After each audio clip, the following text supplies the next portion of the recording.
అందరికీ నమస్తే. నిన్న పార్లమెంట్లో మన తెలంగాణకు సంబంధించిన ఒక పెద్ద డెవలప్మెంట్ వార్త బయటకు వచ్చింది. వార్తా పేపర్లో వార్త రాయలే. ఎందుకంటే వాళ్ళు తెలంగాణ మంచిగా ఉంది అని అంటే రాయరు. తెలంగాణ నాశనం అవుతుందంటే ఓకే, దానిలో పొలిటికల్ యాంగిల్ కూడా ఉంటుంది. మళ్ళీ దానిలో ఆ వార్త రాయొద్దని పాపం పేపర్ల మీద ఎంత ప్రెషర్ పెట్టిండో ముఖ్యమంత్రి. అప్పుల గురించి వార్త, అప్పుల గురించి తెలంగాణ ప్రజలంతా కూడా చర్చించుకుంటున్నారు కదా. మరి అట్లాంటి వార్త మీడియా ఎందుకు కవర్ చేయలే? అసలు అరాజ్ చేసినట్లుగా 6 లక్షల కోట్లు, 7 లక్షల కోట్లు, తెలంగాణ 8 లక్షల కోట్లు అప్పులపాలైంది, మొత్తం తెలంగాణ అప్పులపాలు చేసిపోయారని మాట్లాడిన వాళ్ళు దీని మీద రెస్పాండ్ కావాలి. ఇప్పుడు అప్పుల మీదనే పార్లమెంటులు చాలా క్లియర్ కట్గా ఇచ్చిండ్రు. 2014 నుంచి 2024 వరకు రాష్ట్రం ఎంత అప్పు చేసింది, ప్లస్ రాష్ట్రంలో ఆస్తులు ఏం పెరిగినాయి, అసెట్స్ ఏంది అని రిపోర్ట్ ఇచ్చింది. రాతపూర్వకంగా వాళ్ళు ఇచ్చిండ్రు. ఎవరు అడిగింది తెలుసా క్వశ్చన్?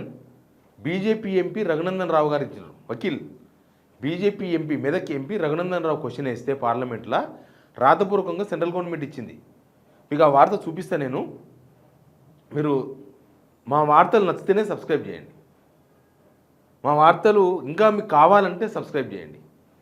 ఎందుకంటే మీరు సబ్స్క్రైబ్ చేయడం వల్ల మేము కొంత ఉత్సాహంతో పనిచేసే అవకాశం దొరుకుతుంది. కాబట్టి వార్త చూసిన వాళ్ళు, సబ్స్క్రైబ్ చేసుకున్న వాళ్ళు ఖచ్చితంగా సబ్స్క్రైబ్ చేసుకోండి. ఇది క్వశ్చన్, ఒకసారి జూమ్ చేసుకోవా. మాధవనేని రఘునందన్ రావు గారు ఆయన వేసిన క్వశ్చన్ ఏంటంటే చాలా మరి ఆయన ఏ ఉద్దేశంతో క్వశ్చన్ వేసినో తెలియదు. ఆన్సర్ మాత్రం క్లియర్గా వచ్చింది. ఏంది? The total amount of debits accumulated by the state government of Telangana. అసలు టోటల్ గవర్నమెంట్ తెలంగాణ గవర్నమెంట్ అప్పు ఎంత చేసింది 2014 నుంచి? ఇక్కడ ఉంది 2014. The sources from which the state government has borrowed the debits. అప్పులు ఏ సోర్సెస్ ద్వారా తీసుకున్నది. Whether the government provided a details break down of the states అప్పు debits and assets for the each financial year since 2014. 2014 నుంచి చేసిన అప్పులు, తెలంగాణ ఆస్తులు ఏం పెరిగినాయి, పెరిగితే మొత్తం డీటెయిల్స్ ఇవ్వాలని అడిగిండు ఆయన. అడిగితే ఆన్సర్ ఇచ్చిండ్రు వాళ్ళు, క్లియర్ కట్ ఆన్సర్. ఇంకా ఇప్పటిదాకా అప్పుడు ఒక శ్వేతపత్రం పెట్టిండ్రు. శ్వేతపత్రం పెట్టినాడు 7 లక్షల కోట్లు అన్నది కాంగ్రెస్ గవర్నమెంట్. దాని ఇప్పుడు వాళ్ళ కాలక్రమేణా వీళ్ళ గవర్నమెంట్ వచ్చినాక బీఆర్ఎస్ గవర్నమెంట్ అప్పు చేసిందా? ఇప్పుడు 8 లక్షల కోట్లు అప్పు అంటున్నారు. మేము అసలు లోన్లకే నెలకు 6,000 కోట్లు అంటున్నారు. అది కూడా అబద్ధమే. కాగు రిపోర్ట్ ఉంది, అది కూడా చూపిస్తాను నేను మీకు. నెలకు ఎంత కడుతుంటారో కాగు రిపోర్ట్ ఎప్పటికప్పుడు ఇచ్చింది, అప్డేట్ చేసింది, అది కూడా చూపిస్తాను నేను మీకు. ఓపెన్ మార్కెట్ లోన్స్ 3,14,545 కోట్లు. లోన్స్ ఫ్రమ్ సెంట్రల్ గవర్నమెంట్ 18,057 కోట్లు. లోన్స్ ఫ్రమ్ అటానమస్ బాడీస్ 13,194 కోట్లు. Outstanding ways and means advanced including overdraft 999 కోట్లు. Special securities issued to NSSF of central government 4,723 కోట్లు.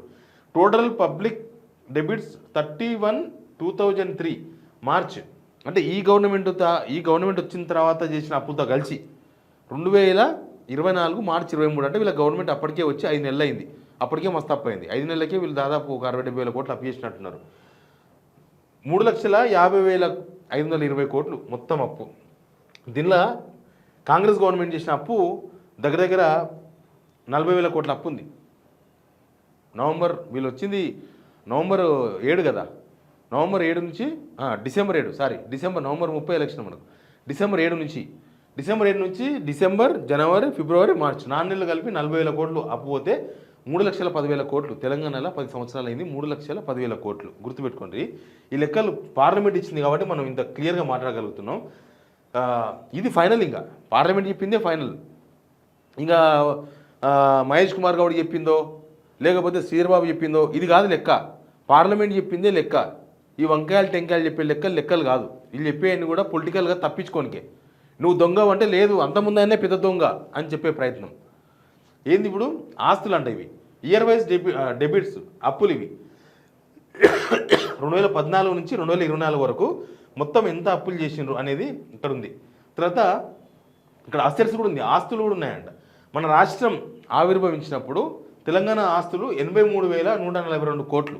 83,142 కోట్లు గుర్తుపెట్టుకోండి. తర్వాత తెలంగాణ వచ్చినప్పుడు అప్పు కూడా ఉన్నది. అప్పుడు 70,000 కోట్లు. తెలంగాణ వచ్చినప్పుడు సర్ప్లస్ బడ్జెట్ అంటారు చూడు, అది తప్పు. అది బ్రెయిన్ లేని వాళ్ళు మాట్లాడతారు. తెలంగాణకు కూడా అప్పు వచ్చింది. 2 రాష్ట్రాలు విడిపోయినప్పుడు అప్పులు పంచుకున్నారు. ఒకవేళ తెలంగాణ సర్ప్లస్ స్టేట్ అయితే ఏపీ కూడా సర్ప్లస్ స్టేటే కావాలి కదా. మరి ఏపీ ఎందుకు అప్పు ఉంది? ఏపీ ఎందుకు రాష్ట్ర విభజన జరిగినప్పుడు అప్పు పోయిందంటే అప్పు ఉన్నది. ఇద్దరు అన్నదమ్ములు విడిపోయినప్పుడు అప్పులు పంచుకోవాలి, ఆస్తులు పంచుకోవాలి. అప్పు కూడా పంచుకుంటే మనకు 70,000 కోట్ల రూపాయల మైనస్ వచ్చింది, అప్పు వచ్చింది రాష్ట్ర విభజన జరిగినప్పుడు. వాళ్ళకు 60% వాళ్ళకు దాదాపు 1,00,000 చిల్లర వచ్చింది ఆంధ్రప్రదేశ్కు. అయితే 83,142 కోట్ల ఆస్తి మనకున్నది రాష్ట్ర విభజన జరిగినప్పుడు. తర్వాత 2023-24 మార్చి వరకు ఎంత వచ్చింది? 4,15,000 కోట్ల 4,15,000 కోట్ల ఆస్తులు వచ్చినాయి. 4,15,000 కోట్ల ఆస్తులు తెలంగాణకు. ఇదంతా గవర్నమెంట్ వాల్యూ ప్రకారం. ఎందుకు గవర్నమెంట్ వాల్యూ అంటే గవర్నమెంట్ ఆస్తులు 4,15,000 కోట్ల ఆస్తులు ఇవి గవర్నమెంట్ వాల్యూ. కానీ ఇది మార్కెట్ రేటుకు పోతే దగ్గర దగ్గర 40, మామూలుగా ఇది 4 లక్షలు కదా, ఇది 10 టైమ్స్ ఉంటుంది. 10 టైమ్స్. ఎందుకంటే మార్కెట్ రేటు డిఫరెంట్ ఉంటుంది. మనం ఫ్లాట్గా ఉంటాం, గవర్నమెంట్ రేట్ ఎంత ఉంటుంది? 2 లక్షలే ఉంటుంది. మార్కెట్లో పోతే దాని రేటు 30 లక్షలు ఉంటుంది. కాబట్టి అసెట్స్ ఏం అసెట్స్ వీళ్ళు తీసుకొచ్చినాయి? అసలు ఈ కలెక్టరేట్లు, ఎస్పీ కార్యాలయాలు, రోడ్లు, సెక్రటేరియట్, ఒక యాదిగూడ గుట్ట, ఇంకా ఇట్లా చెప్పుకుంటూ పోతే ఉన్నాయి 33 జిల్లాలు కదా, పెద్ద జిల్లాలు చిన్న జిల్లాలు చేసి ప్రతి జిల్లా కార్యాలయంలో, ప్రతి జిల్లా కేంద్రంలో కలెక్టర్ ఆఫీసు, ఎస్పీ ఆఫీసు, తర్వాత మండల కేంద్రాలు ఏర్పాటు చేశారు. తర్వాత ప్రతి మండల కేంద్రం నుంచి జిల్లా కేంద్రాలకు 4 లైన్ రోడ్ వేసినారు. ఇవన్నీ అసెట్స్ కావా తెలంగాణకు? అదే వాళ్ళు అసెంబ్లీలో చెప్పింది. కానీ మాట్లాడనియ్యారు కదా, గవర్నమెంట్ ఉన్నప్పుడు ప్రతిపక్షాలు మాట్లాడనియ్యారు. ఇంకా ఉచిత కరెంటు, రైతు బంధు 72,000 కోట్ల రైతు బంధు ఇచ్చారు. ఆసర పెన్షన్ 45,822 కోట్లు, కళ్యాణ లక్ష్మి 7,200 కోట్లు, రైతు బీమా 5,000 కోట్లు, మిషన్ భగీరథ 40,000 కోట్లు, మిషన్ భగీరథ 12,000 కోట్లు. ఇట్లా స్కీమ్స్ కూడా వచ్చినాయి. సంక్షేమం, అభివృద్ధి రెండు కనిపిస్తున్నాయి దీనిలో. వాళ్ళు ఇచ్చిన రిపోర్ట్స్ ప్రకారం మనం మాట్లాడుతున్నాం. అసలు ఈ గవర్నమెంట్ వచ్చినాక ఎంత అప్పు చేసింది తెలుసా? ఈ గవర్నమెంట్ వచ్చినాక 2 లక్షల కోట్ల అప్పు చేసింది. 2 లక్షల కోట్లు. ఈ 2 లక్షల కోట్లు అప్పు చేసి ఎక్కడ వీళ్ళు బిల్డింగ్ కట్టిండ్రు? ఎక్కడ వీళ్ళు రోడ్ వేసారు కొత్తగా? ఎక్కడ డబుల్ రోడ్ను 4 బుల్ రోడ్ చేసిండ్రు? ఎక్కడ గుడి కట్టిండ్రు? ఎక్కడ బడి కట్టిండ్రు? వీళ్ళు ఎక్కడ కట్టిండ్రు? ఎక్కడ కట్టలేదు, ఏడగట్లేదు, ఉత్తగా అప్పు చేసిండ్రు. ఈ లెక్కన 10 సంవత్సరాలు అయిన అప్పేమో 3,50,000 కోట్లు. అది కరెక్ట్గా వేస్తే 3,10,000 కోట్లు. 10 సంవత్సరాలలో అయిన అప్పు తెలంగాణ 3,10,000 కోట్లు. వీళ్ళు సంవత్సరంలో ఈ గవర్నమెంట్ చేసిన అప్పు 2 లక్షల కోట్లు. స్కీమ్స్ లేవు, ఒక కట్టింది లేదు, ఒకరికి రూపాయి ఇచ్చింది లేదు, ఏం లేదు, ఉత్తగా అప్పులు తీసుకొస్తున్నారు. ఈ అప్పుల గురించి మాట్లాడతామనే వాళ్ళట్ట మాట్లాడుతున్నారు. పాత గవర్నమెంట్ అప్పు చేసిపోయింది, మేము అందుకే లేవలేకపోతున్నాం, మోయలేకపోతున్నాం. వీళ్ళు ఒకటి చెప్తారు, మేము పోయిన గవర్నమెంట్ చేసిన అప్పులకే మేము 6,000 కోట్లు కడుతున్నామని చెప్తారు. ఒకసారి చూడండి ఎంత కడుతున్నారో. ఆల్రెడీ దానికి కాగ్ కూడా ఒక డీటెయిల్స్ ఇచ్చింది.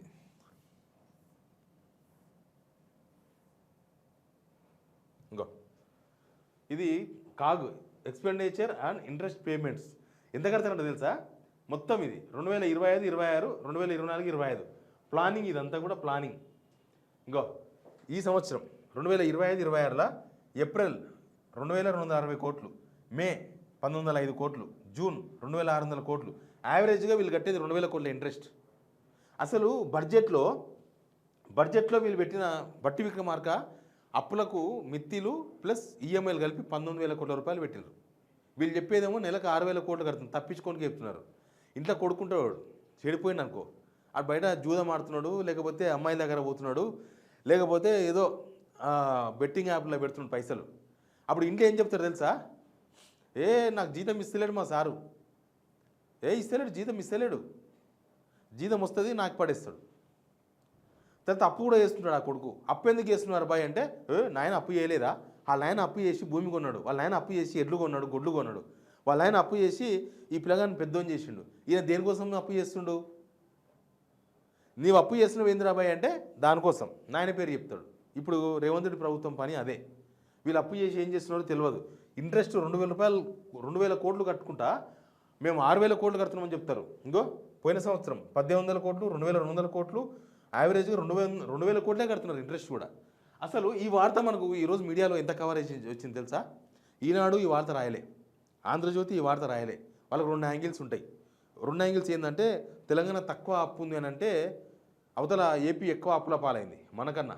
తెలంగాణ బాగుందని రాయడం వాళ్ళ కలంలోకి వెళ్ళి రాదు. వాళ్ళ మెదడులో అది జొర్రదు. తెలంగాణ మంచిగా ఉంది, తెలంగాణ తక్కువ అప్పు అయిందంటే వామ్మో తెలంగాణ మంచి అప్పు అయింది, కళ్ళు మండిపోతాయి, కడుపు మాడిపోతుంది, మసైపోతుంది. అందుకే ఆ వార్త రాయరు. ఇక ప్లస్ ఇక్కడ రేవంత్ రెడ్డి గవర్నమెంట్ ఉన్నది. రేవంత్ రెడ్డి ఏం చేస్తారు తెలుసా? గవర్నమెంట్కి అనుకూలంగా ఉండే వార్తలు ఫోన్ చేసి రాపించుకుంటారు, గవర్నమెంట్కి యాంటీ వార్తలు ఫోన్ చేసి ఆపించుకుంటారు. ఇదేమో రాపించుకుంటారు, అదేమో ఆపించుకుంటారు. ఎందుకు చెప్తున్నా ఆ మాట అంటే, మొన్న ఢిల్లీలో ఉన్నాడు ఆయన, రాజగోపాల్ రెడ్డి ఏడాపేడా మాట్లాడేసిండు. రాజగోపాల్ రెడ్డి వార్త టీవీలో పేపర్లో రావద్దని ఢిల్లీకి వెళ్ళి పాపం జంతర్ మంతర్ కూర్చొని వీడికి ఫోన్ చేసి ఒకటే మాట్లాడడం, ఆ వార్త రాకుండా ఉండి ఆల్రెడీ వచ్చేసింది వార్త. ఆ పేపర్ కూడా రాయకపోతే, టీవీ కూడా రాయకపోతే సోషల్ మీడియా ఇవ్వకుంటుందా? వేసి పడేసిండ్రు.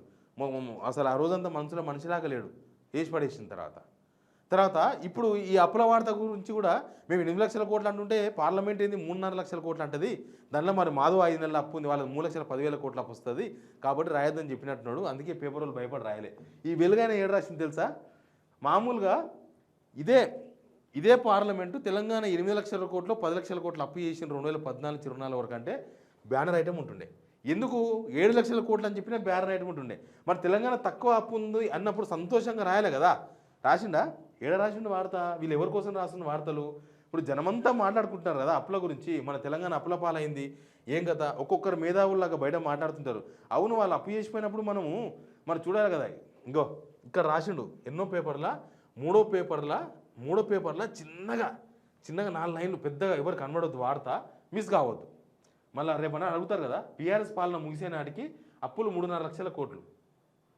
వెలుగు పేపర్లో 3 పేపర్లో చిన్న వార్త రాసిండు. ఇది బ్యానర్ వార్త మన తెలంగాణ ప్రజల తరపున. తెలంగాణ ప్రజలు మన రాష్ట్రం అప్పులు లేదు అని అంటే ఎంత సంతోషం, మనం అప్పు లేదంటే మన ఇంట్లో ఎంత సంతోషపడతారు. ఇంటైనా అప్పు లేడు, అప్పు చేస్తలేడంటే ఇంట్లో పిల్లలు ఎంత సంతోషపడతారు. మాకు అప్పు లేదరా నాయన, తినకాడక ఏదో ఇంత తొక్కన్నం వేసుకుని తింటాం అనుకోరా. కానీ ఆ వార్త రాయలే. రేవంత్ రెడ్డి ముఖంలో సంతోషం కోసం, భావముఖంలో సంతోషం కోసం అన్నట్టు వార్త రాయలే. బట్ తెలంగాణ ప్రజానికి ఈ వార్త రీచ్ కావాల్సిన అవసరం ఉంది. ఈ వార్త చూస్తున్న ప్రతి తెలంగాణ బిడ్డ షేర్ చేయండి. ఇది ఫైనల్, పార్లమెంటు చెప్పిందే ఫైనల్. పార్లమెంటు తర్వాత ఇంకా రేవంత్ రెడ్డి చెప్పిండు, కోమరెడ్డి వెంకరెడ్డి చెప్పిండు, రాజగోపాల్ రెడ్డి చెప్పిండు, వంకాయ టెంకాయ ఎవరని చెప్పని, అది నథింగ్. పార్లమెంట్ చెప్పింది ఫైనల్. ఇది తెలంగాణ అప్పు, తెలంగాణ ఆస్తి. మనం రిచ్చే ఉన్నాం. ఈ పాలకులు అప్పు చేసే ప్రయత్నం చేస్తున్నారు, వీళ్ళకి కట్టడి చేయాలి మనం. అందుకే ఈ వార్తను షేర్ చేయండి. Please subscribe signal TV.